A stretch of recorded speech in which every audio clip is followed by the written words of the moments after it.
وہ 3 بیٹیوں کی ماں تھی اور بیوہ اس نے ایک ایسے شخص سے شادی کر لی جو 4 بچوں کا باپ تھا۔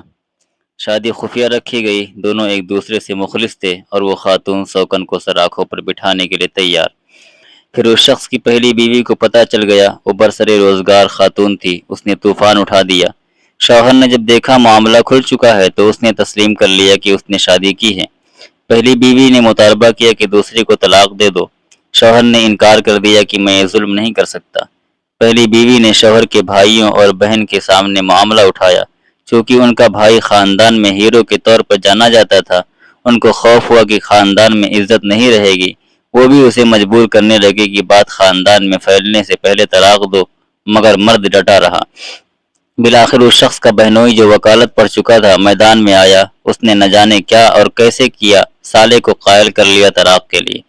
اس شخص نے ایک شرط پر ہاں کہ وہ اس کو خرچہ دیتا رہے گا اور بچیوں کا سہارا بھی بنے گا۔ طلاق نامہ تیار کروایا گیا۔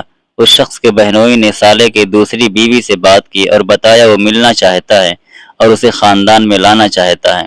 خاتون کی خوشی کی انتہا نہ رہی۔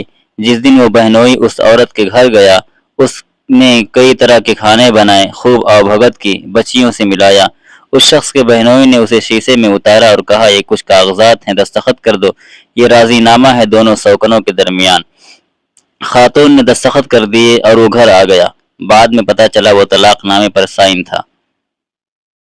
خاتون نے روتے ہوئے اس شخص کے بہنوئی سے کال پر بات کی اور کہا تم نے میری بچیوں سے سہارا چھینا، خدا تمہیں تمہاری بیٹی کی صورت اس تکلیف سے دوچار کرے جس سے تم نے مجھے کیا۔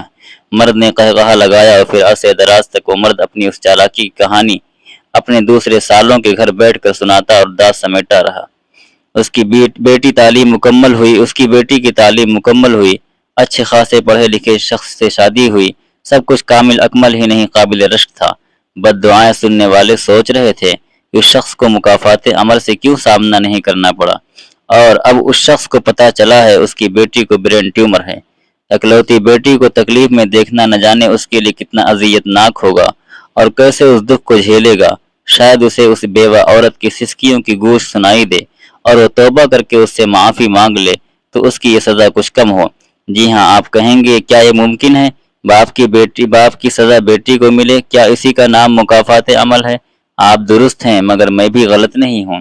خدا نے عقل اور شعور انسان کو انسان کی فلاح و بہبود کے لیے دیا ہے، اور جب یہ شعور آپ کسی کی تباہی اور بربادی کے لیے استعمال کرتے ہیں پھر آپ کو نتائج بھگتنا پڑتے ہیں۔ واحد لا شریک خدا کے ہوتے ہوئے زمین پر خدا نہ بنے، اپنے شر کو اپنی فتح اور کامیابی نہ سمجھیں۔